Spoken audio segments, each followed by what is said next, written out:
오늘 에베소서 이 말씀은 이 참된 인간관계의 회복입니다. 하나님과 관계를 잘 맺는 사람은 인간관계도 잘 맺을 수밖에 없는 것입니다. 인간관계는 크게 이제 가정에서 또한 또 세상이라는 사회에서 이루어지게 됩니다.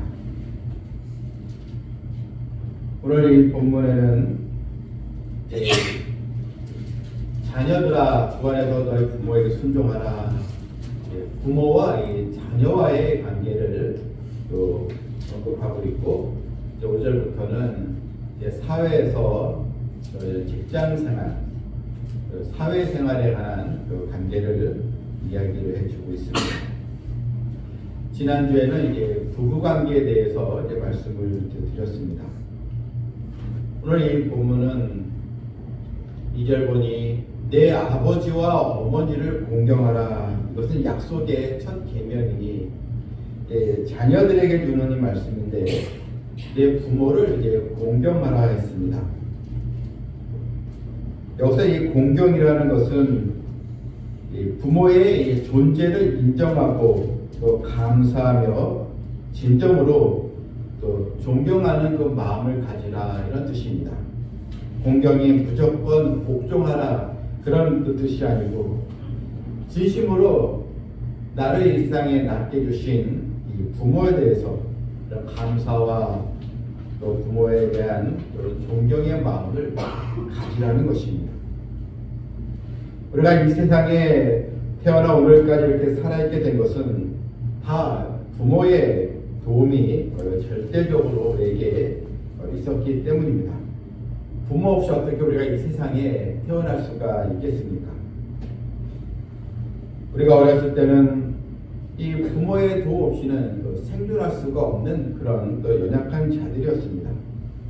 하나님은 부모를 공경하는 자에게 귀한 약속의 말씀을 주셨는데 오늘 본문을 다시 보니 약속이며 첫 계명이니 했습니다. 첫 계명이라는 것은 십계명의 말씀을 말합니다. 십계명 중에 제1계명부터 4계명까지는 하나님과 우리의 관계, 그리고 제5계명부터 10계명까지는 인간관계에 대한 말씀인데 바로 이 첫 말씀이 제5계명 부모를 공경하라 그래서 약속의 첫 계명이라 이렇게 나와 있는 것입니다. 이 약속을 이제 지킬 때 내가 잘되고 땅에서 장수하리라, 이런 축복의 말씀을 이제 주셨습니다. 출애굽기 20장 12절에 내 부모를 공경하라. 그리하면 내 하나님 여호와가 내게 준 땅에서 내 생명이 길리라. 이렇게 약속의 말씀이 있습니다.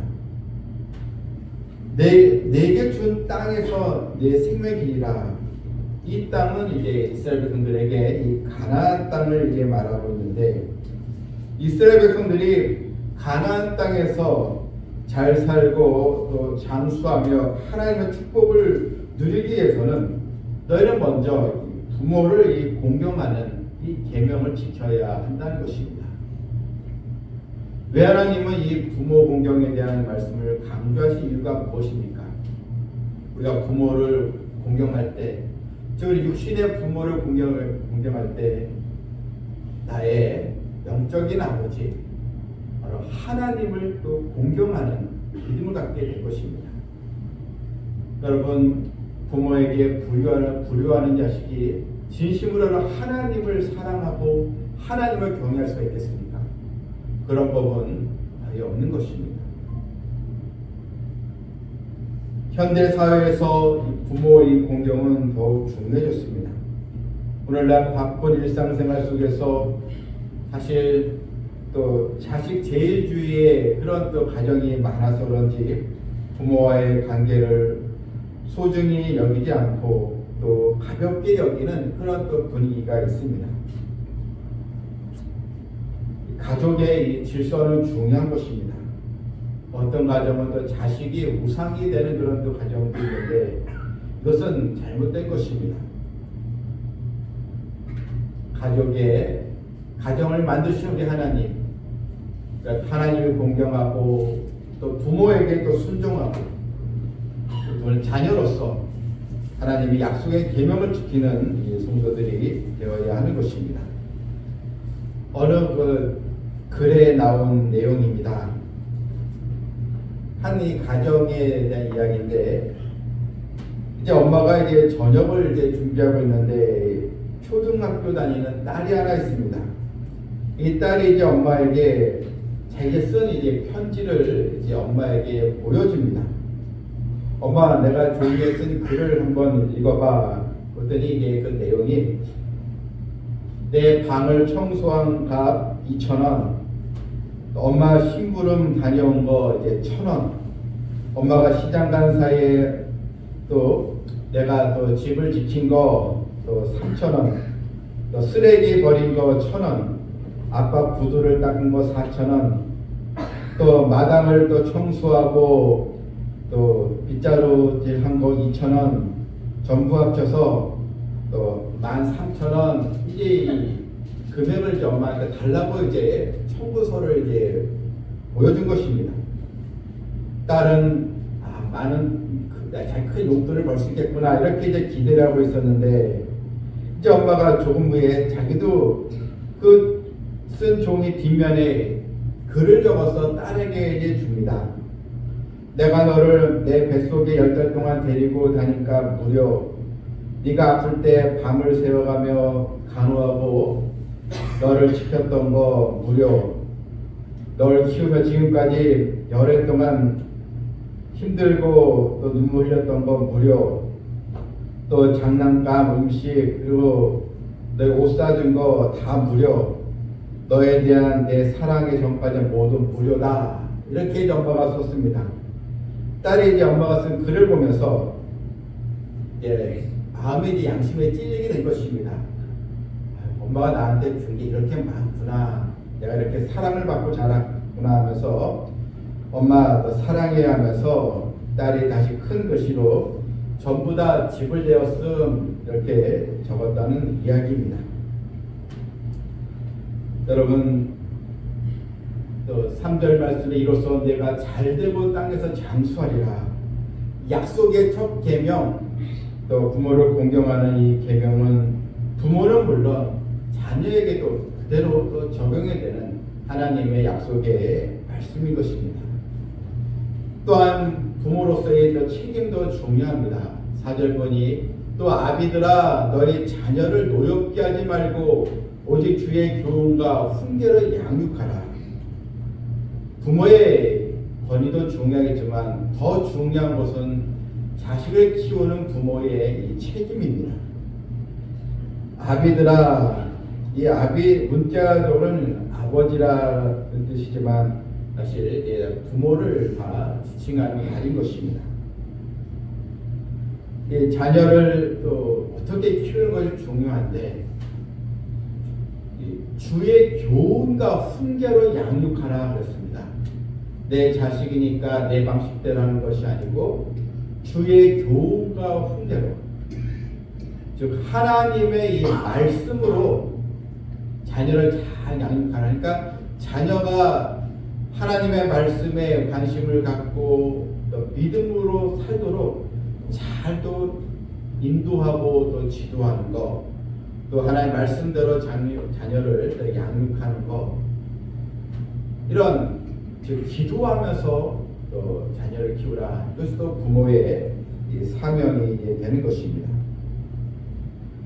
성경에 쓰여졌던 1세기 로마 이 시대에는 특별히 아버지가 자녀에 대한 절대적인 권력, 법적인 지위를 가지고 있었습니다. 아이가 태어나면 그 아이의 생사를 결정하는 권위도 있었습니다. 아이가 마음에 들지 않으면 그 자식으로 받아들이지 않아도 되고, 이 아이는 이제 팔리거나 또 버려지기도 했던 그런 또 시대였습니다.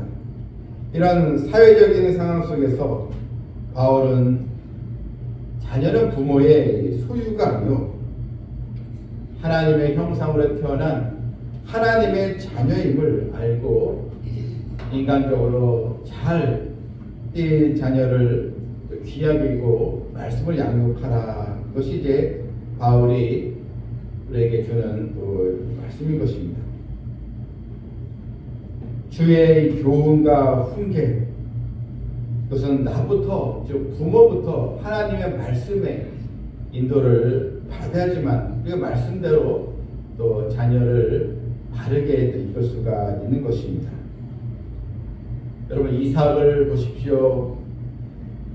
그는 이제 하나님의 지시에서 이제 아버지 아브라함 이삭을 산으로 데려갔을 때 자신이 번제물이 되는 것을 이삭은 알았습니다.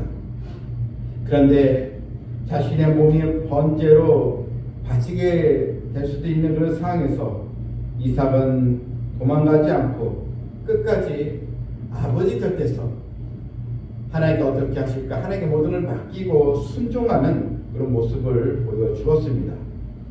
부모에게 순종한 이삭, 하나님은 창세기 26장 12절에서 이삭에게 100배의 결실, 100배의 복을 주셨다고 성경에 기록이 되어 있습니다. 여러분, 유명한 교육학자인 에릭슨이라는 사람은 부모에 대한 신뢰와 존경이 있는 사람이 하나님을 신뢰하고 하나님께 대해 순종할 수 있다, 이렇게 이야기를 했습니다. 오늘날 사회의 질서가 사실 무너지고 있습니다.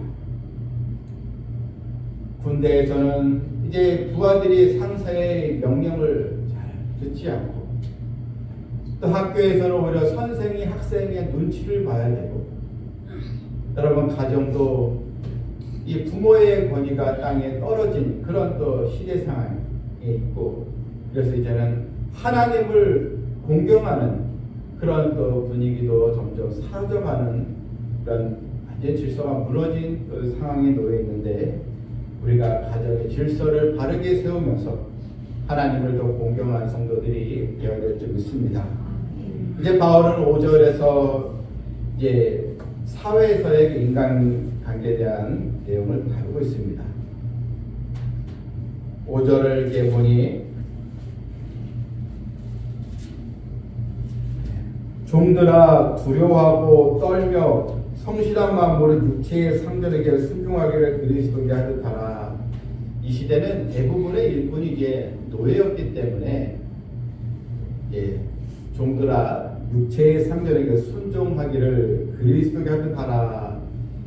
이 말씀 오늘날의 직장 생활을 이제 말하고 있는 것입니다. 여기서 이 종은 육체의 상전에게 순종해야 되는데 그리스도에게 하듯 하라는 것입니다. 종이 주인을 섬길 때 여러분 그 사회에 또 질서가 잡히지 않겠습니까? 종이 또 주인 행세를 하게 되면 사회가 어떻게 또 돌아가겠습니까? 종들이 이제 상전에게 순종할 때 그 내용은 먼저는 너는 이제 두렵고 떨림으로 순종하라 했습니다. 두렵다는 말은 무서워하는 것이 아니고 자신의 그런 상사에 대해서 자신에게 지시하는 사람에게 대해서 공경하는 마음을 또 가지라는 것이죠. 그 권위를 인정하라는 것입니다. 상사에게 방자에게 행해서는 안 된다는 것입니다. 겸손함으로 또 자신에게 맡기는 일에 또 최선을 다해야 한다는 것. 그래서 두 번째는 성실한 또 마음으로 하라 했습니다. 성실한 마음으로 자신이 맡은 일에 정성을 다해서 성실하게 하면서 자기의 직분을 잘 감당하는 것입니다. 대표적으로 이 다니엘은 바벨론의 또 공무원으로서 또 총리로서 그런 최선을 다해서 맡겨진 일에 성실하게 함으로 그는 또 왕에게 또 인정을 받고 많은 또 사람들에게 또 부러움을 받는 그런 자리까지 올라갔습니다. 특별히 6절 말씀 보게 되면 눈가림만 하여 사람을 기쁘게 하는 자처럼 하지 말고 했습니다. 눈가림, 그냥 요식행위로 하지 말라는 것입니다. 대충 해서 안 된다는 것입니다.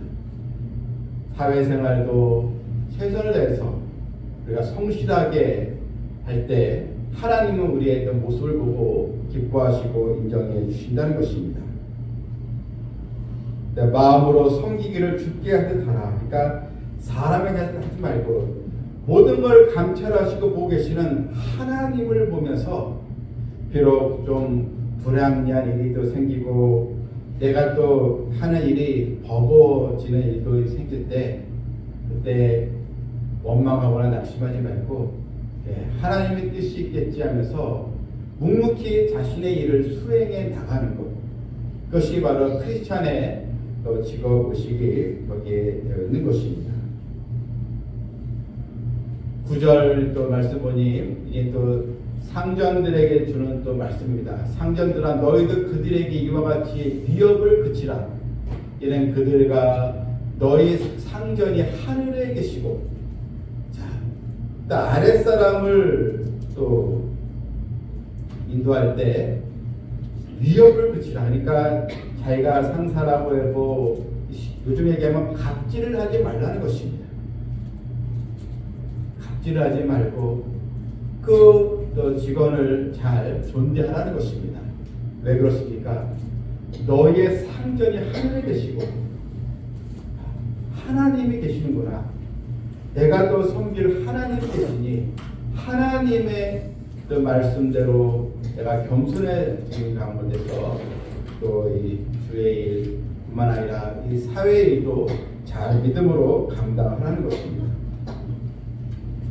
에베소서 5장 21절에 그리스도를 경외함으로 피차 복종하라 했습니다. 여러분, 피차 복종하라. 이것은 바로 부부관계에서 또한 부모와 또 자식 간의 관계에서 또 교회 안에 또 성도와의 관계에서 또 사회생활에서도 다 이게 적용이 되는 것입니다. 그리스도를 경외함으로 항상 우리는 날 보고 계시는 하나님을 바라보고 우리가 주어진 일에 이 역할을 잘 감당해야 한다는 것입니다. 옛날 이 중국에 순이라는 임금이 있는데 하루는 신하들을 불러 모았습니다. 신하들에게 큰 항아리를 하나 주면서 왕궁 뒷뜰에 있는 그 우물이 있는데 그 우물물을 이렇게 두레박으로 이제 길어서 항아리에 가득 채워라 이런 명령을 내렸습니다. 그런데 그 항아리는 중간에 구멍이 나 있는 항아리였습니다. 많은 신하들은 말도 안 되는 왜 이런 명령을 내리는가 다 이런 핑계를 대면서 그 자리를 떠났습니다. 그런데 그 신하 중에 우직하고 신실한 한 신하가 있는데 임금이 명령하니까 그 구멍 뚫린 그 항아리에 계속 두레박으로 그 우물물을 다 퍼서 하루 종일 항아리에 부었습니다. 항아리에는 물이 튀지 않았지만 계속 그것을 하루 왼종일 부은 것입니다. 그런데 올해 이 우물물이 이제 바닥이 났습니다. 그런데 바닥 끝에 보니 큰 황금 덩어리가 하나 있었습니다. 이에 깜짝 놀란 신하는 임금에게 이 우물 바닥에 황금이 있습니다. 그것을 이제 임금에게 바쳤습니다. 그랬더니 순 임금이 웃으면서 너야말로 충실한 신하구나. 이건 내가 너에게 줄 상급이다. 네 것이다 하면서 이 신하에게 선물을 주고 높은 관직에 이 신하를 올려 주었다는 이야기입니다. 여러분, 참 순종하는 거 때로는 순종하는 사람이 우둔하게 보일 것 같기도 하지만 그렇지 않습니다. 또 순종이 비합리적인 것처럼 보일 때도 있지만 결코 이 순종은 손해보는 것이 아닙니다. 신앙인에게 순종은 하나님 주시는 이 축복의 바로 두레박이 바로 이게 되는 것입니다. 축복의 통로가 되는 것입니다. 오늘날의 순종은 구시대 유물처럼 취급을 받기도 하지만 여러분, 이 순종하는 이 성도가 결국은 최종 승리자가 되는 것입니다. 창세기의 그 에덴 동산에서 여러분 아담과 하와가 순종하지 아니했기 때문에 하나님은 동산 중앙에 있는 그런 선악과를 먹지 말라는 그 순종의 계명을 어겼기 때문에 결국 인간에게 죄가 들어오고 에덴 동산에서 쫓겨나게 바로 되었던 것입니다. 심장이 뇌의 지시에 따르면 어떻게 되겠습니까? 심장이 뇌의 지시에 순종하지 않으면 심장이 멈추고 죽습니다. 또한 허파가 뇌의 지시에 순종하지 않으면 호흡이 멈춥니다. 여러분 순종은 어떻게 보면 우리의 생명과도 연결되어 있는 것입니다. 하나님 말씀에 순종하지 아니할 때 여러분 그 인생이 잘 될 수가 있겠느냐 하는 것입니다. 그렇다면 왜 성경은 자녀들아 주 안에서 부모에 순종하라, 또 종들아 상대에게 죽게 대하듯 순종하라. 결국 순종의 연습을 통해서 우리는 하나님을 진심으로 하나님의 말씀에 순종하며 하나님을 더 공경하는 믿음으로 나갈 수 있게 되는 것입니다.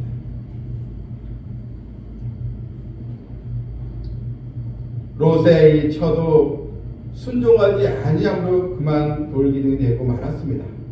롯의 처는 뒤를 돌아오지 말라 천사의 명령을 순종하지 아니함으로 결국 소금 기둥, 그래도 소금 기둥에 돌기둥이 되고 말았던 것입니다. 아론의 두 아들도 나담과 아비후도 하나님 말씀 순종하지 아니함으로 다른 불로 제사를 지내다가 거기서 결국 생명을 잃고 이제 말았습니다. 노아 홍수 때에도 다 심판받은 사람들, 순종하지 아니하는 자들, 하나님의 말씀을 듣지 아니한 자들이 다 멸망을 하게 되었고, 결국 주님이 이 땅에 오실 때에도 하나님의 말씀에 순종하지 아니한 자들은 다 이 멸망에서 피할 수가 없게 되는 것입니다. 말씀을 맺겠습니다. 에베소서 6장은 무엇보다 가정의 온전한 하나님의 또 축복의 가정으로 또 만들기 위해서 부부와 또 부모와 또 자녀가 또 사회생활에 또 이런 다양한 또 인간관계를 이야기하면서 우리에게 다 죽게 대하듯 하라, 이런 또 결론으로 우리에게 메시지를 주고 있습니다. 주님 오시는 날까지 여러분 우리 가정생활 또한 또 교회생활 또 사회생활 다양한 인간관계에서 하나님이 중심이 되는 그런 우리의 또 신앙으로 하나님의 또 복을 또 받고 네가 잘되고 땅에서 장살이라, 이 축복의 말씀대로 다 우리가 받아 누리는 은혜가 있기를 주님의 이름으로 축원합니다. 아멘. 사랑과 은혜가 풍성하신 하나님 아버지, 오늘 또 말씀을 통해서 우리가 또 부모와 또 자녀와의 관계, 또 사회생활에서의 또 다양한 이 관계에 대한 지혜를 우리가 얻게 되었습니다. 항상 주의 말씀에 순종하는 저희들 되게 해주시고, 때로는 원치 않는 일이 또 발생이 되고 이해할 수 없는 일들도 일어날 때 섣부른 행동과 나의 감정에 치우치는 것이 아니고 성령의 도움을 받고 지혜를 구하게 해주시고, 이제 하나님의 말씀과 또 주의 교훈으로 또 다스림을 받고 하나님의 은총을 입는 성도들 다 되게 하여 주시옵소서. 예수님의 이름으로 기도하옵나이다. 아멘.